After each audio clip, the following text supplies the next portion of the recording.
1 Corintios capítulo 2, verso 6, dice la palabra: sin embargo hablamos sabiduría entre los que han alcanzado madurez, y sabiduría no de este siglo ni de los príncipes de este siglo que perecen, mas hablamos sabiduría de Dios en misterio, la sabiduría oculta, la cual Dios predestinó antes de los siglos para nuestra gloria, la que ninguno de los príncipes de este siglo conoció, porque si le hubieran conocido, nunca habrían crucificado al Señor de gloria. Antes bien, como está escrito, cosas que ojo no vio, ni oído yo, ni ha subido en corazón de hombre, son las que Dios ha preparado para los que le aman. Pero Dios nos las reveló a nosotros por el Espíritu, porque el Espíritu todo lo escudriña, aún lo profundo de Dios. Amén. Señor, añada las bendiciones a esta palabra y que esta buena simiente caiga en corazones de fe. Amén. Porque ya vemos que sin esta sabiduría no podemos conectarnos al pensamiento de Dios. El pensamiento de Dios como una corriente que fluye y la gente, al no poderlo entender, entonces rechaza el pensamiento de Dios que viene acerca de la palabra, el pensamiento que revela los misterios que están allí en las Escrituras. Son los misterios de Dios. Los misterios de Dios son los misterios de las Escrituras. Y entonces están allí, lo leen, y si no están conectados realmente al Espíritu de Dios, esas verdades nunca les llegarán. Nunca tendrán sentido para los que realmente hacen contacto con ellas. Ahora, el domingo pasado hablamos sobre la niñez espiritual. ¿Por qué niñez espiritual? Porque no hay progreso. Cuando no hay progreso es porque todavía las verdades de Dios no han podido ser colocadas en las personas que escuchan el mensaje. Que escuchan el mensaje y lo escuchan por años y solamente están dando vueltas en un mismo nivel espiritual. Que no adelantan, que no llegan a aperturar su mente y su corazón para entonces poder tener esas verdades que Dios va revelando gradualmente al paso del tiempo. Amén. Recuerden que el Espíritu no es algo que se queda estático, sino que se va moviendo en el tiempo, y cuando el Espíritu se está moviendo, entonces va ocurriendo un progreso espiritual. Amén. Hermano Branham habló de que lo que el hombre había logrado, el hombre natural había logrado en lo natural, era lo que el Espíritu estaba haciendo con la iglesia en lo espiritual. Amén. Y así como el hombre salió de la carreta al carro, y del carro al avión, y de allí al cohete, que lo puso, que lo llevó fuera, como dicen, al espacio exterior, así Dios también a través de etapas espirituales ha sacado a la iglesia, como dicen, de la carreta, del carro, del avión, y lo ha llevado a ese nivel que el profeta llama el astronauta de Dios. Sacó fuera ya de lo que eran esas limitaciones que el hombre puede tener por causa de lo que es la mentalidad, la intelectualidad que tiene el hombre. Entonces Dios ha ido haciendo, como digamos, a través de la iglesia, pues Dios no tiene que progresar nada. Dios no tiene que aprender de nadie. Así que el hermano Brown dice, Dios nunca ha tenido un pensamiento nuevo acerca de algo. Porque ¿de dónde puede tomar Dios algún pensamiento? O que a Dios se le haya escapado algo y alguien entonces se lo recordó. ¿Quién sería ese que le pueda recordar a Dios algo? O que le pueda entonces a la sabiduría de Dios añadírsele algo nuevo que Dios no sepa. Eso es realmente imposible que sea, porque en Él están todas las cosas. Amén, amén. Pues Él es la fuente de la sabiduría, y Él sabe entonces cómo traer a la iglesia paso por paso o gradualmente, trayéndola a este punto de culminación. Amén. Si hablamos la semana pasada de que la niñez espiritual existe, habla Pablo, ¿verdad? De que ellos él quería compartir de aquellas cosas que Dios le había mostrado. O sea, que Pablo fue llevado, dice, al tercer cielo o algo así. Y el apóstol Pedro dice que Pablo escribía en sus epístolas algunos términos, algunas cosas que la gente, que el neófito, el principiante, la interpretaba a su manera y descolocaba lo que era el plan de la redención. Pero ¿qué hace? Cuando una persona cree que esto está bien y se va por allí, entonces descolocaba las escrituras que tienen que estar en perfecta armonía para que nos den el cuadro completo. Amén, amén. Entonces, Pablo vio todas esas cosas allí, cuando las explicaba, pues entonces, y decía, quería compartir con aquellas iglesias, con aquellas personas, lo que Dios le había mostrado, pero no estaban los hermanos en capacidad de mostrarse. Sí, así es. Entonces, bueno, como una frustración de que el hombre que está teniendo esa visión, esa amplitud de conocimiento de Dios, del programa de Dios, entonces queriendo colocar esas verdades a los hermanos, le era imposible porque los hermanos todavía no tenían ni su corazón ni la mente abierta a esas verdades. No hallaban entonces cómo conectarse a esas verdades que Pablo estaba hablando. Entonces, ¿qué es lo que pasaba? Que yo quería, dice, compartir con ustedes un plato sólido del Evangelio, algo, pero veo que tienen necesidad de la leche espiritual. Entonces, hoy voy a hablar, hoy como digamos, todo lo contrario, quiero hablar de las verdades que han sido reveladas y han sido reveladas para un destinatario, y es la novia del Señor Jesucristo. Los demás, cuando escuchen estas verdades y empiezan a darle la interpretación que a ellos les venga en gana, por decirlo así, eso será su responsabilidad. Y hay personas que se ponen a decir cosas que uno no ha dicho para enredar la cosa más todavía. Y entonces ponerlo a su favor de que uno está diciendo esto y aquello, y entonces ellos serán responsables por eso. Pero esto tiene un destinatario, y es la novia del Señor Jesucristo. Los demás no se tienen que dar mala vida por esto. Si yo digo esto, si yo digo aquello, porque esto tiene un destinatario, la novia del Señor Jesucristo. Ella va a entender, ella sabrá de qué se trata todo esto. Yo sé como el hermano siempre hacía la ilustración de que si un novio le escribe a una novia, pero esa carta en el camino la agarra a otro, la pasó por mano y dice, mira, ya sabe que nos encontraremos allá en la plaza. Y dice, ¿qué plaza? ¿De qué plaza está hablando? Y es que fulano, eso no es para él.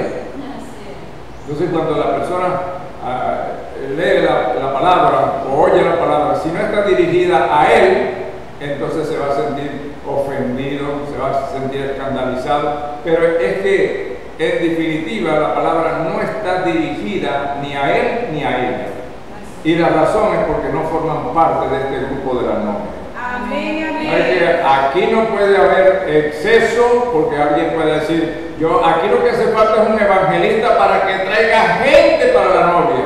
Hermano, eso era antes que se pensaba de esa manera. Venezuela para Cristo, Colombia para Cristo, Maracaibo para Cristo, Cabima para Cristo. Eso era el pensamiento que antes se manejaba, y que la gente podía decir, sí, podemos abarcar ciudades y traerlas a los pies del Señor. Hoy, con la palabra, cuando ya hemos crecido espiritualmente, sabemos que para cada mensaje Dios tiene un determinado número de creyentes. Amén. Y que nadie puede exceder ese número que ya Dios ha establecido. Amén. Es como el Señor que está diciendo que va a sacar 144,000, y eso será el remanente del pueblo de Israel. Que venga algún predicador, de esos, como dicen esos predicadores que son contundentes con la palabra, que son como un bólido de fuego, y dice, no, eso es muy poquito. 144,000 cuando ya hay millones de personas en Israel. No, Señor. Ayúdame, Señor, que voy a sacar, en vez de 144, 200, 300,000. Qué capacidad, ¿verdad? Qué capacidad de evangelismo tan tremendo. Lo que hace falta entonces es un curso de eso digamos, de psicología, de convencimiento, de cómo tratar con la mente humana. Y dice Israel, y en vez de 144,000, que son tan poquitos, 12,000 de cada tribu. ¿Por qué no ser más amplio y ponerle 50,000 de cada tribu? Esos son los planes del hombre. Aunque no lo estén diciendo con respecto a esta escritura, sí lo están diciendo con respecto al número de creyentes que Dios tiene asignado para cada edad. Dice, porque de la novia tan poquitos aquí, hermano, Dios tiene un número asignado para cada mensaje que envía a la tierra. Amén. Cuando Elías creía que él solo había quedado, el Señor dijo, yo me he reservado 7,000 que no han doblado sus rodillas a Baal. Ya el Señor sabía, los tenía contaditos y Elías no los veía por ninguna parte. Y él por eso, bueno, si no se veían esos creyentes, yo solo yo he quedado creyendo este mensaje, solamente yo creo que tú eres Dios. Los demás están creyendo que Baal es Dios, tanta publicidad que le da el rey, la reina, todo eso. Entonces yo solo he quedado, no tengo los medios para seguir difundiendo que Jehová es Dios y este Baal es por todas partes. De tal manera que creyendo en ti solamente yo he quedado. Yo no, yo me he reservado 7,000 que no han doblado sus rodillas a Baal. Eso es lo que Dios determina en cada edad y en cada generación. Que cada vez que Él envía un mensaje, Él tenga al creyente predestinado para recibir ese mensaje. Yo digo, si hay un mensaje que no tuvo esa gran cantidad de creyentes, fue el mensaje antediluviano. Dice, a saber, solamente 8 personas fueron salvas allí de las aguas del diluvio. ¿Por qué no fueron más? Porque no era un perezoso y no salió a predicar, no salió a evangelizar. Hermano, eso estaba determinado, que era Noé y esas 7 personas más que iban a creer y vivir su mensaje, y ellos eran los que iban a entrar en el arca. Amén. Quizás hasta que empezaron a desencadenarse esas aguas, soltarse todas esas aguas, la gente estuvo burlándose de Noé y su familia y de los que estaban participando de la construcción del arca. Quién sabe cuánto estuvieron burlándose hasta última hora, ya cuando la puerta no la cerró Noé, sino que la cerró Dios.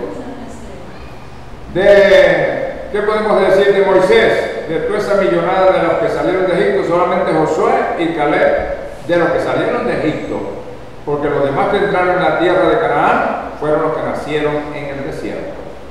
Pero de 2 millones de personas que el hermano Abraham dice, solamente 2 llegaron. De esa generación llegaron 2 a la tierra prometida.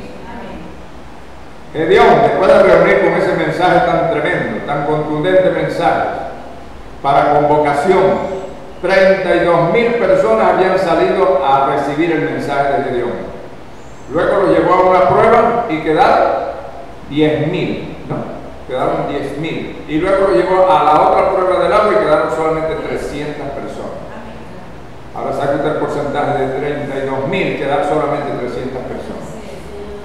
Pero bueno, es que Gedeón no supo cómo conducir, no supo cómo realmente administrar su mensaje. ¿Qué pasó con Gedeón? Eso vino determinado de Dios.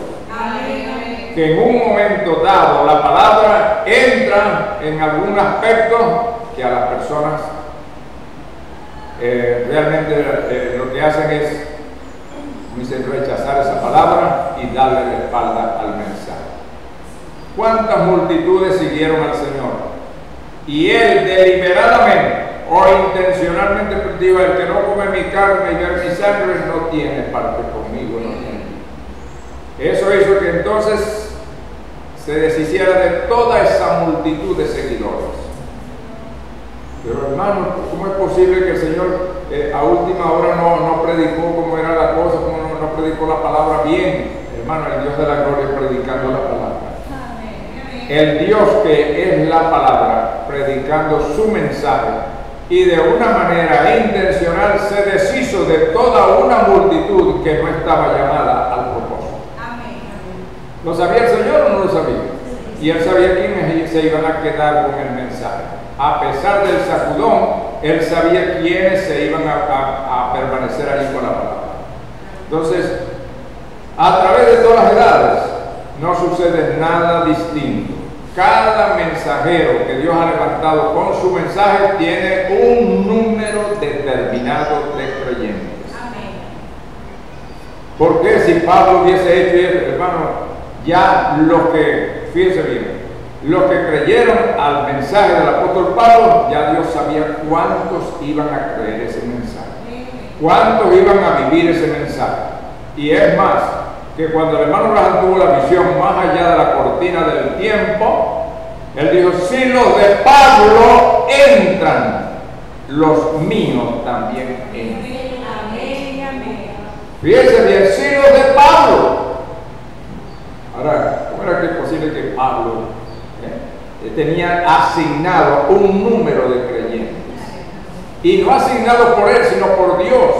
Por eso que el hermano nos dice, si los de Pablo, aplicándole a Pablo como este es el mensajero de la edad, y los que creyeron ese mensaje pertenecen entonces a ese ministerio. Si los de Pablo entran, los míos también entran. Los míos. Ahora fíjense, ¿quiénes son los míos? Los que siguen el mensaje. Los que creen el mensaje. Ahora, los que creen el mensaje, hermano, Dios tiene que haberte dado esa naturaleza compatible con la palabra. Porque si no la tienes, en algún momento dado vas a rechazar la palabra. Entonces, el asunto es tener esa naturaleza compatible que coincida con la palabra de Dios. Entonces que la escritura es clara, dice, el que es de Dios, la voz de Dios oye. Y ese oye no es que pasa bien por aquí por la carretera tocado por el aguardiente, yo la vi. No, sino que cuando dice la oye es porque la entiende. El que es de Dios, la voz de Dios entiende.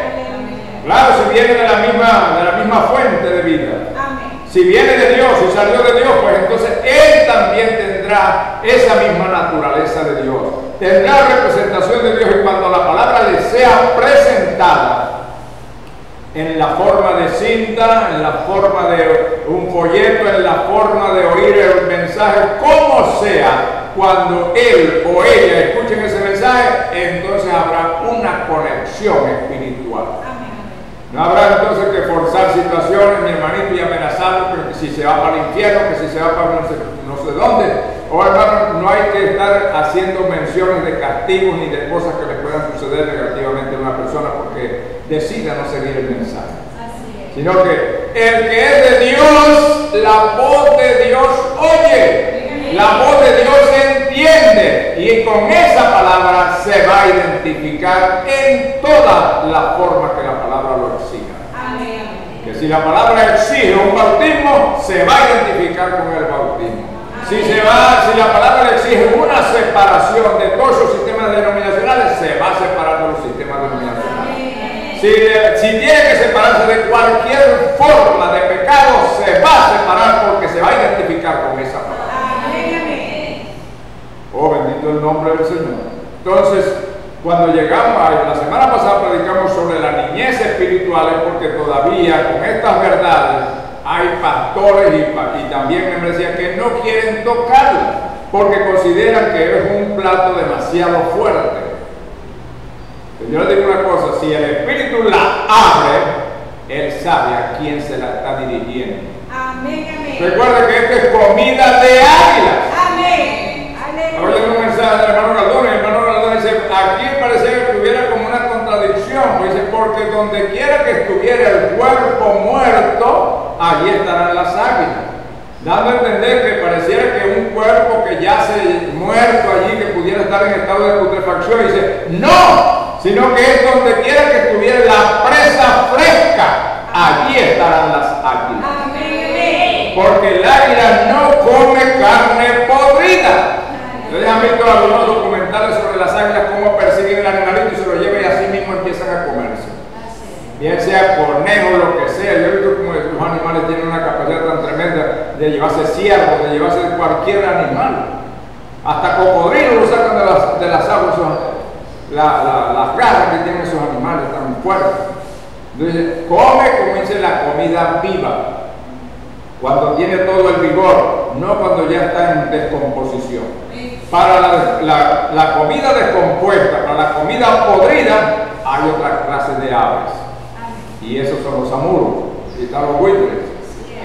Cuando ya el mensaje haya culminado, cuando ya Dios ha finalizado con ese tema, con ese mensaje, con esa generación, entonces aparece el samurero.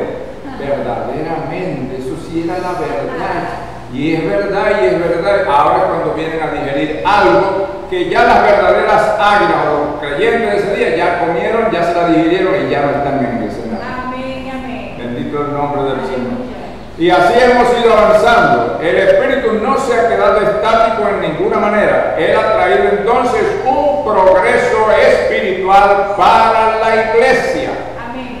Y el hermano Branham lo ilustra con los progresos que el hombre ha logrado en el campo natural, pasando de la carreta. Quizás que cuando tenía la carreta, eso es lo máximo que hay. Una carreta, eso es lo máximo. Mira cómo puede desplazarse una persona utilizando pues la fuerza bruta del animal en una carreta. Tremendo, eso sí es novedoso, una carreta. ¿Y por cuántos años se valió el ser humano de la carreta como transporte? ¿Ah? Como lo más novedoso para todas esas épocas, hasta que apareció la idea. No, ¿y por qué un motor no? ¿Y por qué si un motor se pone a funcionar así, asado? Oh, hermano, siempre lo viejo trata de interponerse o hacer ver que lo nuevo es algo que realmente no es lo más adecuado, o rechazar el progreso que se está obteniendo. Un carro es un peligro, pero tuvieron que darle paso al carro, paso a esa tecnología. Y eso fue un progreso en lo que es el aspecto natural, en el ambiente natural del hombre. Y luego vino que el hombre también pueda volar. Por eso que dice por ahí, siempre mencionan al hijo de Lindbergh, que no sé qué, porque Lindbergh fue el primero que voló no sé cuántos kilómetros, metros, primero era y se estrellaban por allá, hasta que lograron cruzar el Atlántico, Oye, hermano, qué hazaña tan tremenda, cómo recibieron como héroes papelillos por todas partes, porque habían logrado una hazaña, el avión. Y ahí vinieron las innovaciones, las tecnologías, y aviones para aviones de carga, y aviones de todo tipo. Dijeron, eso es lo máximo, ¿qué? ¿Hasta dónde puede llegar el hombre? El hombre dijo, ¿y la luna? ¿Por qué no llegamos a la luna? Hermano, el hombre llegando a la luna también, saliendo al espacio exterior. Y todo eso en base a una tecnología, a un progreso que el hombre iba obteniendo a medida que avanzaba el tiempo. Ahora, si eso Dios lo ha puesto ahí como un ejemplo, eso es para que veamos que no solamente era el mensaje de Lutero, el justo por la fe vivirá, sino que Dios se movió entonces no solamente a que los creyentes aceptaran que vivimos por fe, que creemos en nuestra salvación por fe. Amén. Y entonces Dios, pero bueno, si ustedes creen, no se pueden quedar en ese nivel todavía de mundanos y de mundanas, sino que tienen que ahora santificarse. Amén. Y Dios abrió una etapa nueva en el ámbito espiritual para la santificación de los creyentes. Amén. Y luego cuando llegaron a esa etapa de santificación, Dios les abre los dones del Espíritu Santo. Amén. Y ahí entonces la gente empezó a ver cómo Dios sanaba también hoy, cómo Dios digamos, podían repetir esos milagros que se ven en el libro de los Hechos, de sanidades, milagros y cosas como esa, y la gente hablar en lengua, interpretar en lengua, y eso fue el movimiento pentecostal. Dijeron, ahora sí viene el Señor, ya esto es lo máximo. Es como cuando el hombre ya hizo el avión y dijo, esto es lo máximo, pero la NASA dijo, no, vamos a poner el hombre en la luna. Entonces, Dios tenía, después del movimiento pentecostal, un mensaje que nos sacara de ese nivel de entendimiento espiritual. Amén. Y para eso vino el mismo Señor Jesucristo a revelar sus misterios. Amén. Pero la gente quiere seguir en lo mismo, quiere seguir dándole vida a una etapa que para Dios ya está acabada. Entonces, cuando el hermano Branham trató de ayudar a los hermanos pentecostales, ayudarlos para que vieran lo que Dios estaba haciendo, porque lo que pasa es lo siguiente, que la gente está hablando de Cristo, pero desconectados del verdadero Cristo. Así es. Y el hermano Branham dice, la gente llega por miles a las iglesias, pero no llegan a Cristo, porque todavía no saben en la realidad quién es el Señor Jesucristo o qué representa en verdad al Señor Jesucristo. Amén. Amén. Y llegó un día cuando el mismo Señor le dijo al profeta William Marion Branham, dijo, deja a esos niños pentecostales. Así es. El mismo Dios de la gloria dijo, deja a esos niños. Amén. Amén. Amén. Y no sigas perdiendo tiempo con esos niños, ellos siempre van a estar en ese nivel espiritual. Deja a esos niños pentecostales. Amén. Amén. Y le digo, esta palabra ha venido para causar, para producir una madurez espiritual. palabra. Amén. ¿Por qué? Porque estamos en el tiempo de la cosecha, Amén. donde el trigo tiene que ser llevado al alfolí. En otras palabras, el creyente de esta edad ha de ser llevado en el resto conforme a la palabra de Dios. Amén. Entonces, Gloria. ahora es donde, Gracias. ese es el tiempo donde nos estamos moviendo. Amén. Pero hemos encontrado también las mismas cosas, que así como le fue difícil, y aún hasta el día de hoy, cuando Dios levantó a Lutero, dice el hermano Branham, le fue difícil al católico recibir esa verdad revelada de que el justo por la fe vivirá. Amén. Le fue muy difícil recibir esa verdad, y la gente se quedó en ese nivel de oscuridad, en ese nivel de poco entendimiento de lo que era el plan de Dios. Dice, pero también cuando le tocó al luterano oír el mensaje de santificación traído por Juan Wesley, también le resultó difícil conectarse a esa palabra. Así. Y se quedó como luterano, se quedó la organización luterana y no avanzó, sino que hoy en día es una organización. Cuando vinieron entonces lo de la santificación y vino el mensaje de Pentecostal, ustedes ven hasta la misma suegra del hermano Branham diciendo, usted no va a cargar a mi hija con esas basuras. Y era un hermanito que tenía la visión de Dios, ¿verdad? Esas cosas, pero hay veces que la gente es tan fuerte con las palabras, ¿verdad? ¿Cómo realmente pueden etiquetar tan fuertemente a un tipo de personas porque simplemente no simpatizan con ellos por cualquier cosa? Entonces, usted no va a cargar con esas basuras. Fíjese bien, la manera de ¿y de quién viene? ¿De una persona inconversa? No, de un llamado cristiano, pero de otra edad, de otra generación. Entonces, fíjense bien, le fue difícil entonces a los que recibieron el mensaje de Wesley, como digamos, entrar en el mensaje pentecostal. Y los pentecostales, cuando llegó este mensaje, lo rechazaron también de plano, lo rechazaron porque esto es locura para el mundo pentecostal. Y ahora, dentro del mismo mensaje, habían verdades que estaban allí reveladas, pero que no había sido el tiempo de tocarlas. Pero cuando ha llegado el tiempo de tocar estas verdades, porque si el Espíritu las habló, es porque tienen que ser alimento también para la novia. Entonces, yo estuve en una iglesia por mucho tiempo donde todo el tiempo oí que estábamos en la edad de la Odisea y que ya eso era lo último, y de ahí nos íbamos. Hermano, y con el paso del tiempo llegaron los mensajes, porque el asunto es que cuando estamos limitados y no hemos oído todo el mensaje, entonces hay muchas cosas que nosotros ignoramos.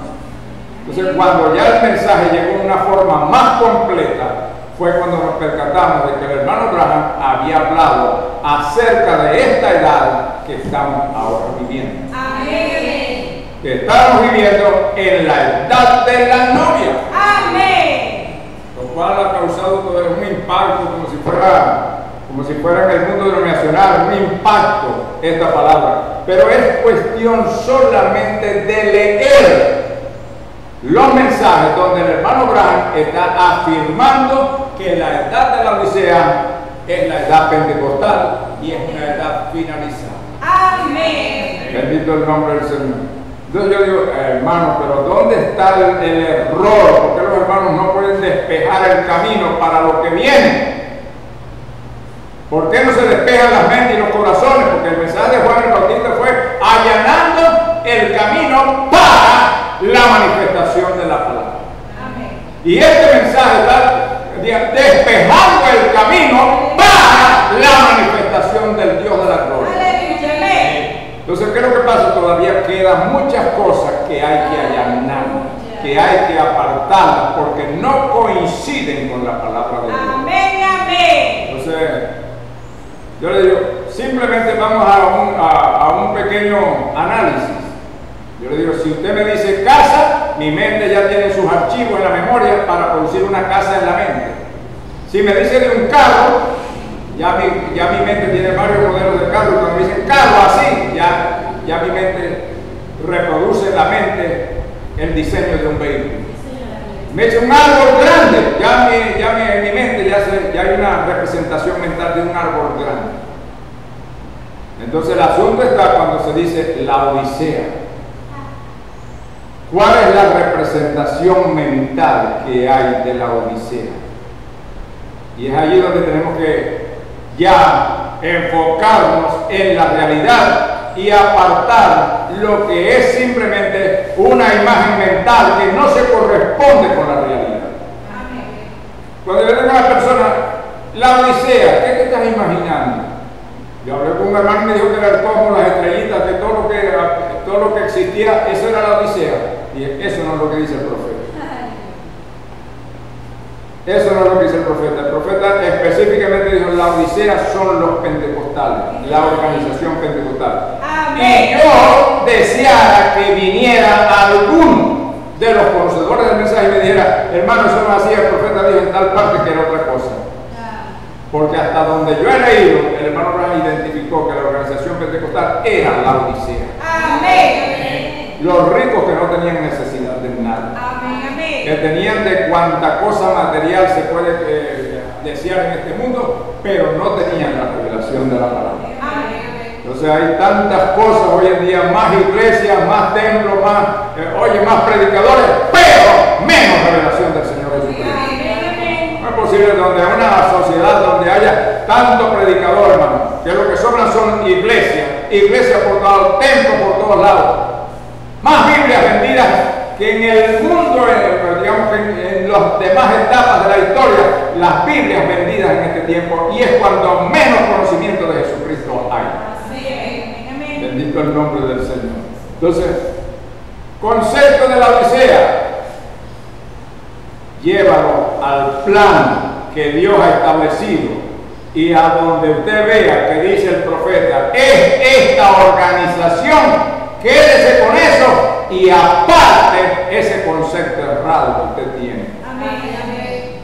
Es como un hermano que predicaba sobre los caballos del Apocalipsis, ¿no? Ese era su tema favorito, el caballo blanco, el caballo rojo, el negro, el amarillo. Y eso, oye hermano, va a predicar sobre los caballos. Sí, los caballos. Eso era un deleite predicar sobre los caballos del Apocalipsis. Y el hombre, oye, siempre llamaba la atención con ese tema, pero una vez oyó la revelación de lo que significaban esos caballos, que era el poder diabólico, como venía de etapa en etapa, como era el anticristo pasando de etapa en etapa, y dijo, cuando él oyó esas verdades reveladas, dice, detuve mis caballos, los amarró, ya no siguió cabalgando con esos caballos del Apocalipsis, porque oyó la verdadera revelación de lo que son esos caballos del Apocalipsis. Amén. Ya no se lo siguió aplicando, porque aquí había hermanos que le aplicaban a los partidos políticos, que el Acción Democrática y el cabello blanco, el otro es el cabello amarillo, los comunistas el cabello rojo. Oh hermano, esas aplicaciones carnales se terminaron y se terminan cuando entra la verdadera revelación de Dios. Amén. Y yo digo, esta imagen mental de la Odisea va a finalizar cuando la gente le clave los ojos con la unción del Espíritu y vea lo que el profeta ha dicho sobre la Odisea. Amén. Cuando vea que la Odisea es la organización pentecostal, ahora sí va a entender de qué estamos hablando. Amén. Hermano, porque usted saca una edad de la novia, y si saca usted una edad, yo saco una edad de la novia. Oh hermano, no, que usted está hablando de una octava edad. Y a mi hija cada vez que la veía por ahí. Y el hermano todavía sigue con la octava edad. Y yo le quiero decir en este mensaje, sacar una octava edad es como ponerle un día más a la semana. Porque los días de la semana están representando, los 7 días de la semana están representando las 7 edades de la iglesia. Amén. Amén. ¿Cuánto me están entendiendo? Amén. Entonces, decir yo que hay una octava edad es como decir, bueno, pero esta semana es de 8 días. Eso no existe en el ciclo semanal. Amén. La semana tiene 7 días. Y hermano, como las quiero poner, como las cuentes, son 7 días que hay en la semana. Entonces, son 7 días, son 7 edades de iglesia. Amén. 7 edades de tiempo. Aleluya. ¿Y por qué el octavo día? Pero lean Levítico 23:36 dice, y el octavo día tendréis santa convocación. Amén. Oh, hermano, y entonces si hay una octava edad, ¿sí la hay? No, hermano, hay un octavo día, pero es la figura, el símbolo que Dios, muestra allí, el símbolo que Dios utiliza para representarse a sí mismo. Amén. Porque cuando han terminado los ciclos de tiempo, lo que viene es el eterno. Amén. Entonces, si los días de la semana lo comparamos con las 7 de la iglesia, y el primer día de la semana, ¿cuál es? El domingo. No vaya a creer que el fin de semana es el domingo. No, el primer día de la semana es el domingo. Amén. Y luego que vamos domingo, lunes, martes, miércoles, jueves, viernes, sábado. Cuando llegamos al sábado, llegamos al séptimo día. Amén. Ahora, cuando Dios en su sabiduría dice, pero el octavo día, ¿dónde sale el octavo día? Pero el octavo día tendréis santa convocación. Oh, bendito el nombre del Señor.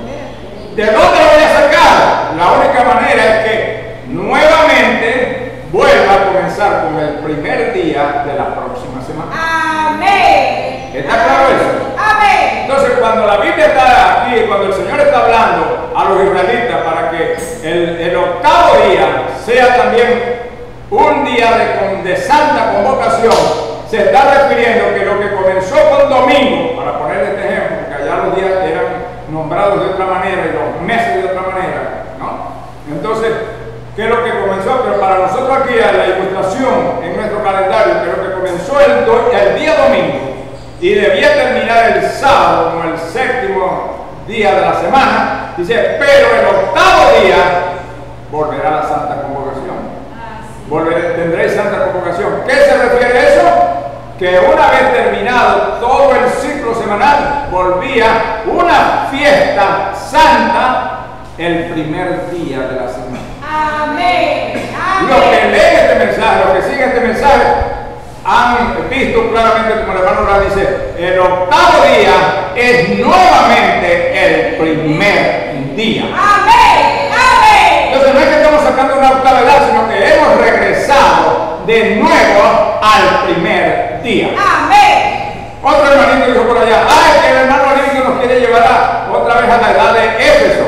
No, el hermano Livio lo está regresando de nuevo al Pentecostés original.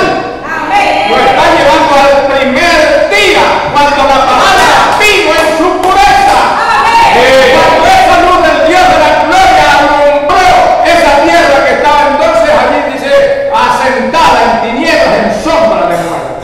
Amén. Una tierra que vio la luz del sol de la justicia brillando y que lo rechazaron. Aquella luz que alumbra a todo hombre venía a este mundo. Oh, el mundo estaba y por el mundo fue hecho, pero el mundo lo rechazó. Así como rechazaron esa luz original, Dios dijo que una vez terminada la última edad de la iglesia, volvería esa misma luz que estuvo allá en el principio. ¿Me están entendiendo? El mismo sol de justicia regresaría una vez que hubiese terminado la última edad de la iglesia. Ahora, los que conocen de este mensaje, que creen que se la saben todas, ¿por qué no examinan esa parte? Porque no estoy inventando un octavo día, sino que me estoy guiando por lo que dice el profeta de Dios. Terminar el séptimo día, terminar la séptima edad, no nos lleva a una octava edad, sino que nos regresa a lo que fue la palabra original. A la manifestación del Hijo del Hombre. Y esto es lo que hemos tenido, y nadie de los que oyen este mensaje puede negar que Lucas 17 y 30 fue cumplido en el profeta de esta edad. ¿Qué dice la escritura allá? Y aquel verbo se hizo carne. Y el verbo, una vez que terminaron las edades, se reveló a través de un siervo profeta. Hermano, eso no es posible. Bueno, y la palabra dice, no hará nada Jehová el Señor sin que antes revele su secreto a su siervo los profetas. ¿Qué indica este octavo día? Este octavo día lo que nos está indicando es la presencia del Ser Eterno en la escena. ¿Cuántos lo están entendiendo? Si terminó el día sábado, volvió el domingo. ¿Me están entendiendo? No el día domingo como un día de reposo literal, porque el día domingo no le puede brindar un genuino reposo a las almas. Le puede brindar, como dice, un día no laboral, pero eso no significa descanso del alma. Eso puede decir que no va al trabajo a cumplir con algunas actividades, pero eso no le da descanso en el alma. El verdadero reposo es el que el Señor nos da espiritualmente. Venid a mí los que estáis trabajados y cargados, y yo os haré descansar. Entonces usted no tiene que estar esperando el próximo domingo para descansar, porque cuando usted entró en el Señor, usted ahora tiene un reposo eterno en su alma. Oh, bendito el nombre del Señor. Entonces, vamos aclarando conceptos y vamos quitando la idea de que la Odisea sea el cosmos, sea el universo, sea todo el aire que se respira, todo lo que hay aquí en este escenario natural del mundo.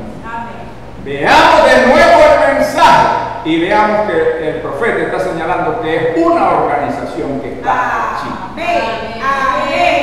Que en ello fue que se desarrolló el mensaje de los dones espirituales, de la restauración de los dones espirituales. Que la Odisea está allá y yo estoy aquí, como si fuera un asunto de geografía. Hermano, la única manera de separarse a alguien de la Odisea es a través del mensaje. Es lo único que lo puede separar. Y mientras se esté trayendo, aunque sea algo que pertenece a esa edad, todavía usted no está correcto delante del Señor. Porque cuando el Señor mandaba a que el pan, el maná, que se comía un día, no quedara para el otro, eran las figuras de la palabra que Él mismo iba a enviar para cada una de las edades. De tal manera que lo que era asignado para un día, para una edad, no puede quedar ni una traza para la edad venidera. Para la nueva edad, podemos decir. Entonces, no es que ya yo salí de allí, o yo me siento allí, porque hay la cantidad de hermanos que se sienten todavía siendo, como dicen, partícipes de la Odisea. Yo digo, ni aún una persona que tenga el razonamiento o que tenga algo de lógica se metería en una edad donde el Señor no le está refiriendo nada bueno. Donde le está diciendo que es cuitada, pobre, miserable, desnuda. Y entonces, yo no estoy aquí, son ellos que están allá. Pero tú estás dentro de la Odisea, te estás comiendo el concepto de la Odisea. Entonces lo que pasa es, entonces ¿qué es lo que pasa después de la Odisea? Que Dios vino a la escena. Eso es lo difícil de digerir también en este tiempo. Que el Señor, que el Ser Eterno vino a la escena. Y que el mensaje de Apocalipsis 10 es el mensaje que trajo el Señor.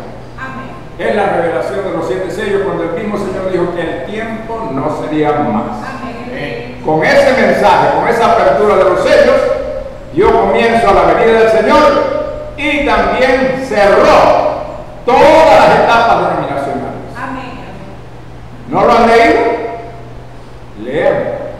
Este libro no puede ser abierto, no puede ser revelado, sino hasta que hayan terminado todas las edades de las iglesias y las edades denominacionales. ¿A qué se refiere esto? A la venida del Señor Jesús. Ahora hay que hablar también una cuestión de que el hermano Livio ya colocó la piedra de corona en la pirámide y eso no es así. Pero hermano, yo le voy a decir una cosa. Yo estoy claro en esto. La piedra de corona tiene 3 etapas. Y son las 3 etapas de la venida del Señor. Y la primera etapa es de lo que le estoy hablando, de la revelación del misterio de la venida del Señor. Porque yo no lo puedo recibir a Cristo porque mi imagen mental que tengo de Cristo, de que vino hace 2000 años, como el que he visto tanto en las afiches y lo que he visto en la fotografía.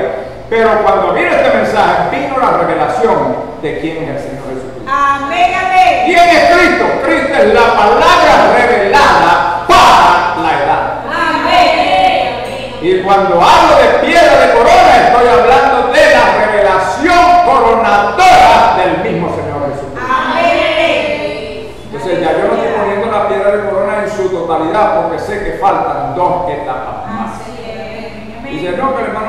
la piedra de corona ya en la pirámide. Hermano, yo estoy viendo lo que Dios está haciendo, por la gracia divina, por la gracia de Dios. Y yo solamente estoy viendo que la piedra de corona comenzó con la revelación de Jesucristo. Amén. Y esto lo dice el hermano Graham, para que la novia conozca a su compañero la palabra. Amén. Amén. Para que usted tenga conocimiento de la palabra en verdad, para que tenga entendimiento de la palabra y no solamente sea un transmisor de que dijeron esto, que dijeron aquello, y a usted no le queda nada. No le queda nada diciendo que fulano dijo y repite, como si fuera un micrófono. Pero no se le queda nada. Dice, si usted viniera y dice, este micrófono sí debe saber cosas, porque tantas cosas que se han dicho aquí, el micrófono no tiene capacidad de retener nada. O sea, hay personas que son con los micrófonos, reciben y reciben, pero no se le queda nada. No hay nada. Entonces pasa por una... ¿Qué fulano dijo? Pero, ¿y tú qué dices? Yo sé que como digamos, el test que le hizo el Señor a los discípulos fue para ellos también. ¿Qué dicen los hombres que es el Hijo del Hombre? Y empezaron, ahora dicen que es Juan el Bautista, que ha resucitado, otros dicen que es Jeremías, otros dicen que es Elías. Ajá, y todo va bien. Todas las versiones que hay en cuanto a la venida del Señor Jesucristo. ¿Quién dicen los hombres que es el Hijo del Hombre? No, que fue ahí. ¿Y quién dicen ustedes? Ahí está la prueba. Ahí está la prueba. Ahora la prueba. ¿Qué dicen ustedes acerca de Cristo? Ahí tuvo que haber revelación, ahí tuvo que haber intervención divina, porque tú eres el Cristo, el Hijo del Dios. Mi hermano, para que usted tenga entendimiento de esto, tiene que haber intervención divina. Amén. Esto no lo puede dejar usted, como dicen, a merced del intelecto. Que yo tengo capacidades, hermano, no importa cuántos grados tenga. La sabiduría natural, la sabiduría que hubo en el mundo, no les permitió entender que el Dios de la gloria, que el autor de la vida estaba aquí. Amén. No les permitió, dice, Pedro dice, y ustedes por ignorancia, porque esa sabiduría no llega a entender lo que Dios está haciendo. Amén, amén. Por ignorancia crucificaron nada menos que al más grande predicador. No, dice, crucificaron al autor de la vida. Pero por ignorancia lo hicieron, por desconocimiento de lo que ustedes no sabían de quién se trataba esa persona. Amén. Bendito el nombre del Señor. El hermano Lindo puso la piedra de corona, eso no lo puse yo, se bajó él mismo. Amén. Amén. Ella misma bajó y se le reveló al profeta William. Amén. Y ha visto el tabernáculo, y el tabernáculo aclamación, pero ¿qué entiendes tú que es la aclamación? No, que la aclamación comenzó con el apóstol Pablo. Dice, no, lee allí 1 Tesalonicenses de nuevo. Dice, es cuando el Señor comienza su descenso que hay una aclamación, la voz de arcángel y la trompeta de Dios. Amén. Eso no es ni cuando Pablo, ni cuando Ireneo, ni cuando Martín, ni cuando el profeta comenzó su ministerio, sino cuando el Señor comenzó su descenso, lo cual sucedió en el año 1963. Amén, amén. Cuando Él comenzó su descenso y trajo la revelación de esa palabra, de esos misterios de los 7 sellos, allí se empezó, entonces se dio inicio a la voz de aclamación. Amén, amén. Y todavía estamos en la voz de aclamación. Porque todavía este mensaje sigue recorriendo el mundo. Amén. No produciendo una octava edad, sino regresando al Eterno, que es el autor de la salvación. Amén. El Eterno que ha venido para redimir sus atributos. Amén. Él ha venido para recoger a su gente, los que estaban predestinados desde antes de la fundación del mundo. Amén. Ahora que ha transcurrido un tiempo, del 63 para acá, sí, porque el mensaje, cada vez que Dios envía un mensaje, también abre un espacio de tiempo para que ese mensaje alcance a la simiente hasta lo último de la tierra. Amén. Y desde el 63 para acá este mensaje ha salido para captar a la novia del Señor Jesucristo. Amén. Entonces estamos claros en esto, que yo puse la piedra de corona descendió ella misma, esa no la puso nadie, ella misma descendió. Y trajo su propia revelación. Por eso es que el profeta sacó un mensaje, Cristo revelado en su propia palabra. Y Y para los que le sacan a punta a cualquier palabrita, le digo una cosa. Si dice piedra, revisen a ver si piedra no significa revelación. Amén. Esto comenzó como una revelación de la palabra. Y el mensaje también es claro, el mensaje de Cristo, el misterio de Dios revelado. Cuando el hermano Abraham toma el texto que está allí en Juan 14, que dice, en aquel día vosotros conoceréis que yo estoy en el Padre en mí, y yo en vosotros, y ustedes y vosotros en mí. Dice, es en este día, cuando viniese la revelación, que este versículo tenía pleno cumplimiento. Amén. ¿Por qué? Porque Cristo es la revelación de la palabra en la edad y no puede ser visto. Amén. Amén. Entonces, ¿quién tiene la piedra con una puesta? Mi hermano, si ponerla completa es que yo diga, ya vino. Ya vino primero la aclamación, ya vino la voz de arcángel, ya sucedió la resurrección, ya entonces hay la manifestación de los hijos de Dios, y esto implicaría que nosotros ya no estamos en una dimensión natural de aquí del mundo, sino que estaríamos en otra dimensión.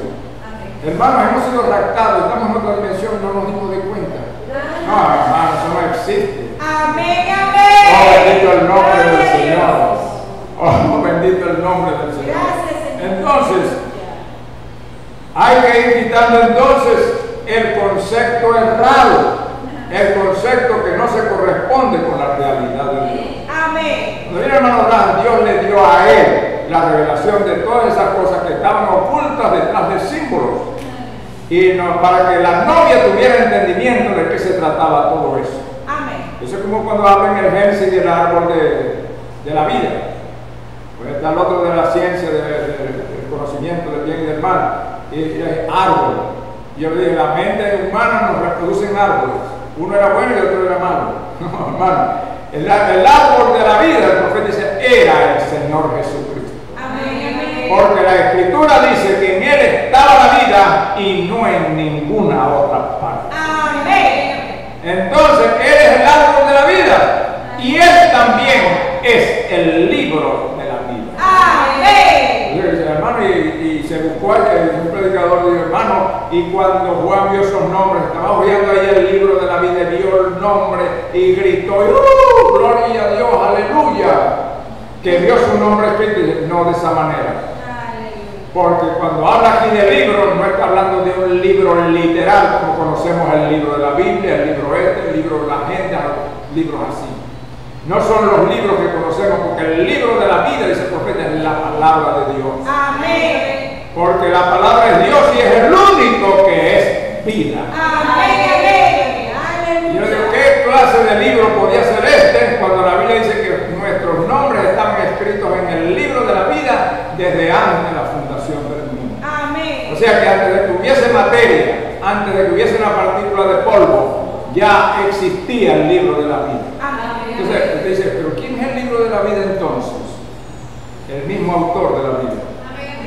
Porque si hay alguien que tiene registro de todo lo que ha venido, de todo lo que existe y de todo lo que vendrá, es el Dios de la gloria. Y no sé, porque yo digo, Dios mío, ¿quién le puede dar esa información a los científicos para decir que hace 236 millones de años estaban los dinosaurios aquí pasillaneando por aquí, por esta? Andaban los dinosaurios comiendo vegetales y cosas. ¿Quién le dice a los científicos esa información? Dios mío? De que 236 millones, no sé cuántos, hermanos, millones y millones. ¿Quién le da tanta información a esta gente? Digo, pero si ellos pueden decir con esa, con esa autoridad y con esa propiedad, esa convicción de que están hablando sobre acontecimientos y de animales y cosas que existieron en la prehistoria, digo, ¿quién más podría decirnos a nosotros qué existió desde el principio sino el mismo Dios que lo hizo? Amén. Dice la Escritura, sin Él nada de lo que ha sido hecho fue hecho. Amén. Ahora, eso trasciende, eso va más allá que cualquier historiador, que cualquier científico, cualquier tecnología para guardar información, que el Dios de la gloria sepa cómo fue que esto comenzó. Amén. Amén. Los científicos estaban alborotados, estaban, bueno hermano, tan emocionados porque habían conseguido la fulana partícula de Dios. El bosón de Higgs. colisionador de partículas y consiguieron colisionar una partícula y que a esa partícula se le adquiriera, cogiera masa. Dice, así fue entonces en el principio.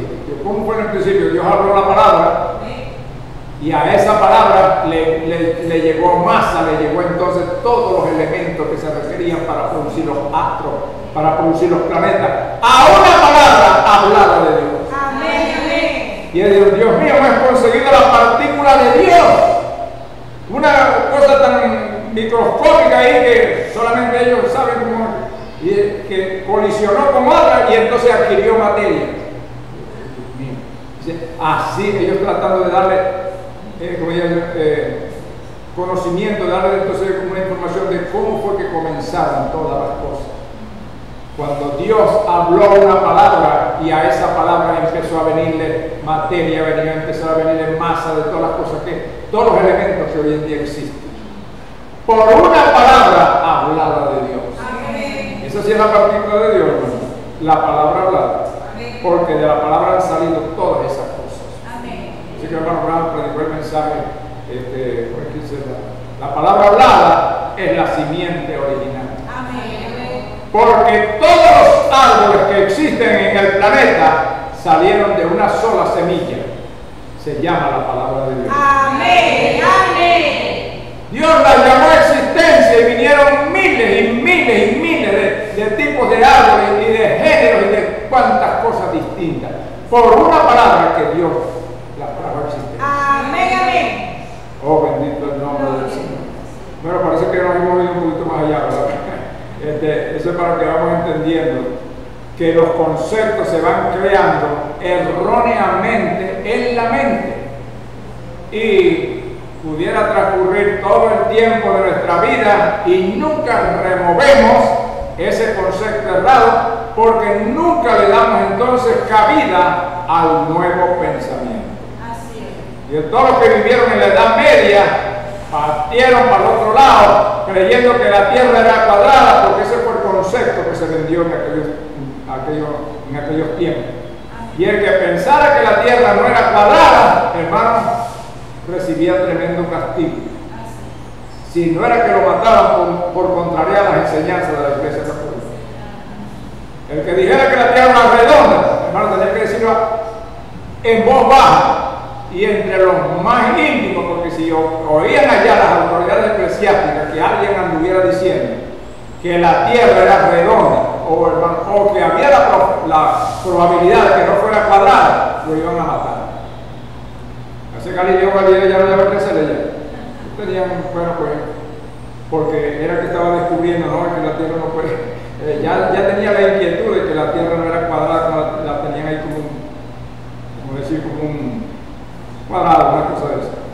Bueno, total que la gente puede irse para el otro mundo con conceptos errados, de creencias que hoy en día, fíjense, con el tiempo perdieron vigencia. Hay un escrito que salió la otra vez y yo hice mención de esto, de que la gente tuvo por muchos años y quizás centenares de años venerando dioses que ya hoy no existen. De tal manera que esta gente escribió y dijo, hay un cementerio dedicado a los dioses que ya hoy en día no se veneran. Ya usted no oye hablar de Zeus, de Apolos y a todos esos dioses que la gente veneró en su tiempo, mató y sacrificó por esos dioses, hoy en día ya ni se menciona. Murieron los dioses, hay un cementerio de dioses y este hombre le hizo una lápida a cada uno de esos dioses que él sabía. Imagínense la cantidad de dioses que hay. Cementerio de dioses. Pero que la Iglesia Católica se encargó de volverlos a traer a existencia en una suplantación. Porque los que adoraban entonces al Dios del amor, a Eros, no sé, a Cupido, entonces por aquí en Venezuela le puso a San Antonio. ¿Ah? San Valentín, para sustituir entonces al que era el Dios del amor. Entonces, al que era el Dios de la protección, le dijo, bueno, San Isidro Labrador. Y entonces, al de la navegación, bueno, entonces vamos a poner el otro, pues, San Cristóbal. Y vamos a ponerle O sea que sustituyó lo que eran los dioses antiguos, los dioses paganos, ahora por nombres de patronas y patroncitos. Qué tremenda, digamos, incorporación de lo que era el paganismo, ahora llamado como si fuera cristianismo. ¿A quién le van a colar con ese bulto? ¿A quién se le van a colar con eso? A una persona que no tenga conocimiento y entendimiento de Dios. Entonces, esta palabra ha venido para que nosotros tiremos abajo todos esos conceptos errados, esos conceptos que no cuadran con la palabra que ha sido revelada. Recuerden que es la novia, y la novia no es una tripona, como dicen por ahí vulgarmente, sino que la novia es la novia. Una que sabe en quién está creyendo. Que sabe lo que ha creído y lo que ha recibido de parte. Entonces, verdad es que estamos diciendo hoy en día, ¿por qué impactan así a los que han oído el mensaje? Por falta, porque no tienen tiempo para buscar los mensajes. Porque yo siempre he dicho, busquen el mensaje tal, busquen el mensaje, busquen ahí, busquen acá, busquen acá. ¿Por qué? La otra vez prediqué un mensaje, el confort de la Odisea. El confort de la Odisea me trae a la mente, como cuando el hermano Brown dice que, creo que un predicador iba a hablar, o Billy Graham hablaba y dice, pero vamos a hablar con un predicador que lo que está sentado en una silla con los pies sobre el escritorio. Qué comodidad, qué confort. Así me imagino yo el confort que tiene una cantidad de predicadores que en vez de buscar el librito, estamos en el confort de la Odisea con los pies puestos sobre el escritorio, eso no es así, sin escudriñar, sin hacer el trabajo que tiene que hacer como un predicador. Amén. Y que no solamente debería ser el deber del predicador, sino todos los que oyen también. Amén. Deberían estar allí atentos para ver si eso cuadra o no cuadra. Pero están pendientes de que, hermano, no, hermano, pero un momentico, aquí te metas un poco de etiqueta, que ya tengo más etiqueta que un toro cuando sale allá al ruedo, que tiene banderillas por dos lados. Y lo etiquetan, o sea, le ponen banderilla amarilla, banderilla azul, banderilla de todos colores. Que yo dije, bueno, yo estoy diciendo lo que dice el profeta. Escudriñen más bien y entonces despejemos, porque este mensaje lo que hace es allanar el camino para la siguiente etapa que viene. Amén. Y estamos claros que después de la manifestación del Hijo del Hombre, lo que viene ahora es la manifestación de los hijos de Dios. Amén. Pero tú tienes que llegar con entendimiento, con conocimiento de lo que está sucediendo, no mirando hacia atrás. Oí un mensaje del hermano Galdona ayer que decía, él mismo decía, yo no sabía. Porque dice en Apocalipsis 16, dice él, relatando la escritura, que había del falso profeta salían 3 espíritus inmundos a manera de ranas. Y él dice, a manera de ranas. Dice, pero qué cosa que... dice, me puse a indagar que por qué rana, por qué la rana. Y dice, más bien sapos. Dice, porque yo no sabía que los sapos brincan hacia adelante, pero van mirando hacia atrás. Y es por eso que cuando llegan a una pared no hayan que hacer, porque como ellos no ven hacia adelante sino hacia atrás, entonces empiezan a brincar donde está una cerca, donde está el bloque, brincan y brincan porque ellos están mirando hacia atrás. Espíritus a manera de rana. Algo que les permite entonces es mirar hacia atrás y no hacia adelante. Dios libre a los que oyen esta palabra de esos espíritus que solamente están mirando para darles pasada cuando ahora estamos viviendo la primera etapa de la venida del Señor. Amén. Oh, bendito el nombre del Señor. Entonces, así como les fue dicho el hermano Abraham, deja a esos niños pentecostales.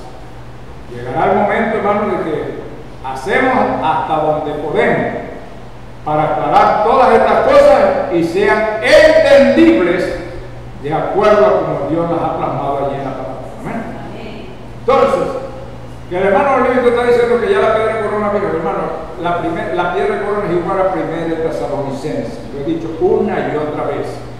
Si yo digo que el Señor vino, diría lo mismo que dijo el hermano Galdona. Vino y viene. Amén. Porque faltan 2 etapas complementarias. Amén. Faltan 2 etapas que complementan la segunda venida del Señor. Amén. Y le digo una cosa, Usted que está oyendo este mensaje, aparece y déle gracias a Dios que sus oídos tienen acceso a esta palabra. Amén. Porque lo que es la Odisea y todos esos sistemas religiosos están dentro de un laberinto religioso. Amén. Que no saben ni a dónde van ni para dónde, o sea, dando vueltas en un solo sitio. Que no avanzan para ningún lado. Amén. Yo digo, esto no es fácil, mi hermano. Eso no es fácil. Realmente, cuando yo estaba estudiando con los testigos de Jehová, yo vendía el despertar en la atalaya, yo ni sabía ni de qué se trataba todo eso. Yo no tenía ninguna luz acerca del plan de la salvación. Yo normalmente le decía al hermano, pero cuando le hablamos de la salvación a esta alma, no, tiene que leer, imagínense, tiene que leer. Y en lo que leía no decía nada acerca de la salvación. ¿Por qué? Porque se necesitaba que viniera una palabra cierta, sacada de las escrituras, que nos dijera lo que teníamos que hacer. Así como Pedro dijo en aquel día, arrepentidos y bautícese cada uno de vosotros en el nombre del Señor Jesucristo para el perdón de los pecados y recibiréis el don del Espíritu Santo. Amén. Esa verdad allí, tan fundamental, esa verdad, como dicen, de los primeros rudimentos de la palabra, y todavía hoy en día ni siquiera se aborda dentro de las iglesias, dentro de los templos. Esas verdades están allí, hermano. Pero ¿para quién están allí entonces? Dele gracias a Dios que si de alguna manera se conectó esta palabra, usted a nivel de alma dígale, Dios, gracias por esta palabra. Amén, amén. Porque si usted estuviera todavía dentro de esas organizaciones que no le pueden señalar con precisión hacia dónde va, ¿qué sería de usted? Dios mío, de lo que me has librado, Dios, de lo que nos has guardado, Señor. Y nos ha dado luz en el tiempo del atardecer. Amén. ¿Estaremos agradecidos a Dios por esto? Amén. Dice la Escritura, el que tiene esta esperanza en Él se purifica. Amén. Si usted está oyendo este mensaje, honre este mensaje. Amén. Sea parte de este mensaje, porque, dice el hermano Ramón, de nada nos sirve escuchar este mensaje y no vivirlo. La recompensa está en que usted oye este mensaje y se identifica con él. Amén, amén. Y entonces cuando Él viene con su recompensa. Aleluya, amén, amén. Usted ha creído esta palabra y por creer esta palabra recibe el vituperio, recibe el rechazo de los mismos hermanos nacionales, hermanos, por donde quiera recibe rechazo, pero recuerde que hay una recompensa para quien se identifica con la palabra. Amén, amén. Claro que todo el mundo dice, yo me identifico con la palabra, y esa es la confusión que hay en el mundo. De que todo el mundo cree que está plantado, que está parado por la palabra. Pero hoy en día es cuando se sabe realmente qué es en sí la palabra revelada. Amén, amén. Hoy es cuando sabemos que lo que es la palabra escrita y lo que es la palabra revelada. Amén. Es lo que es la palabra escrita y lo que es la palabra manifestada. Amén. Bueno, la palabra manifestada ya es otra cosa. Cuando está escrita, todo el mundo la lee en el libro y le da la interpretación que mejor se le viene allí a la mente. Pero cuando está manifestada, nadie puede ya alterar o cambiar lo que Dios está haciendo. Y aquí, voy a terminar con esto. Y aquí la Virgen concebirá y dará luz un hijo. Eso lo leyeron por 700 años, tuvieron para leer esa porción de esa profecía. La leyeron. La esperaron que se cumpliera y decían, sí, yo creo eso, amén, gloria a Dios. Voz que clame al desierto, eso va a venir una voz que clame al desierto preparando el camino a Jehová. Pero cuando vino la manifestación de esa escritura, cuando se hizo real, la gente no creyó en Juan el Bautista. ¿Por qué? Porque esa era la manifestación de lo que había dicho Isaías, una voz que clama en el desierto. Cuando María salió embarazada, nadie podía creer que eso fuera algo de Dios, de que esa virgen concibiera así sin ser tocada por hombre. Pero era el cumplimiento de la palabra. Era la interpretación de lo que Dios había hablado aquí en la palabra. Amén. Así es hoy en día. La gente, no, que sí creemos en Dios, pero he aquí yo les envío el día antes de que venga el día grande y terrible. Ahí tenemos el profeta. Ahí tenemos el bien que estamos viviendo y la gente creó la Biblia. ¿Cuál Biblia está creyendo? Cree toda la Biblia menos lo que Dios está manifestando. Menos lo que Dios está materializando. Es tiempo entonces de que despertemos. Es el tiempo de, como dice la Escritura, de enderezar las